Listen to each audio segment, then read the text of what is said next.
Welcome, folks. Today we're going to be talking about self-acceptance. So this is a very, very key component when it comes to building a healthy base of self-esteem and often gets overlooked. So before we get into it, there's one key word that I really want to highlight when we're talking about self-acceptance. So self-acceptance is something that you practice. So this is what we're going to be calling the practice of self-acceptance.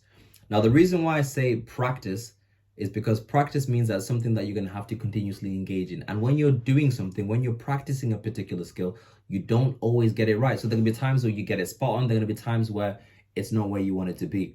And that's okay, right? You're not perfect. I'm not perfect. You're going to make mistakes.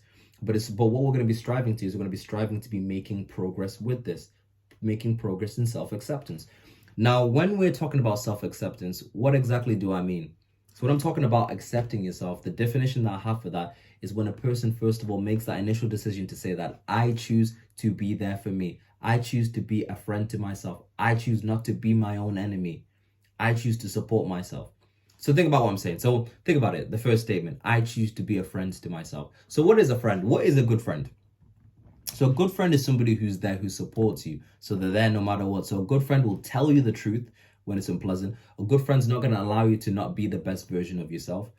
A good friend is going to be there to support you. So a good friend doesn't kick you when you're down. So you fall down. A good friend doesn't go, kick you down and say like, you're so stupid. Look at you. I told you not to do it. And look, we're back here again. A good friend's not going to do that. A good friend's going to support you while you're crying, while you're down. And then when you get up, they'll tell you the truth and then they'll kick you. There's a time and a place for that. But what we want to do is we want to start doing that for ourselves, because there's a lot of us have the tendency, even myself included, that when you make a mistake or where you're not performing to the level that you want to be performing, you beat yourself down. So you go into the boot of the car, you get that back and you start hitting yourself. You start telling yourself, you're so stupid. Why can't you perform the way I want you to perform? Why are you not following through with what you said you're going to do? Now, all that is coming from a noble place. I can understand why you beat yourself down. It's coming from a noble place because you want more for yourself. You feel like you are capable of doing more. And that may be the truth. You feel like, I can do more. I shouldn't be making these mistakes. I shouldn't be performing to this level. But the problem with you beating yourself down is that it doesn't help you. It only increases the likelihood that you're not going to be performing to the level that you want to be performing. It doesn't help anybody. So when we're talking about you being a friend to yourself, you want to start coming from the place of compassion where you delve deeper to understand why you may not be performing the way that you want to be performing.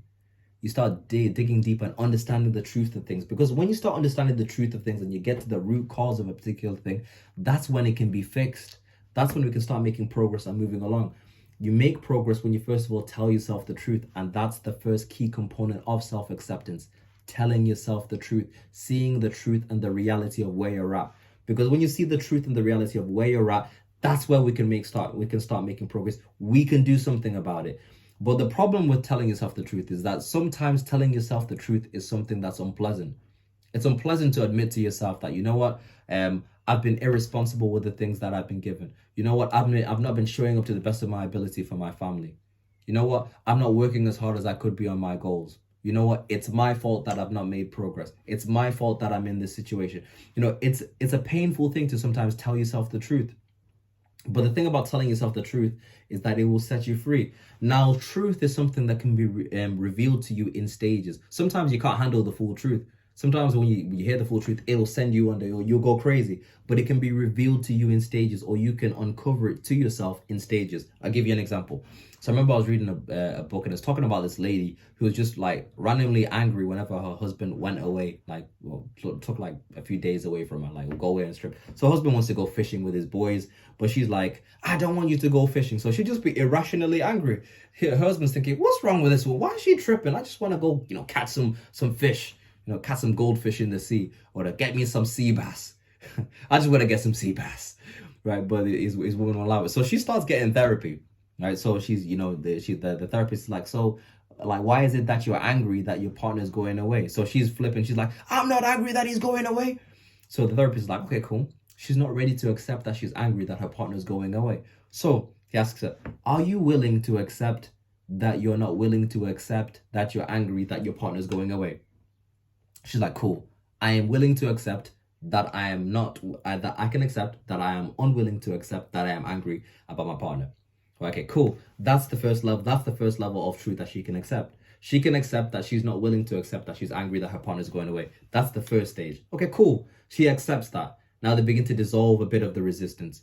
right? So that the therapist session goes on, and it gets to the point where she can accept that she's unhappy that her partner's going away. So they dig deeper. So why is it that you're upset? What exactly are you feeling? I feel anger. Okay, well, why is it that you feel angry? I feel like I can't trust myself. So they keep going on, they keep digging, and they find out the truth, that the reason that she's angry that her partner's going away is she feels that she's gonna be unfaithful to him while he's away. She doesn't trust herself.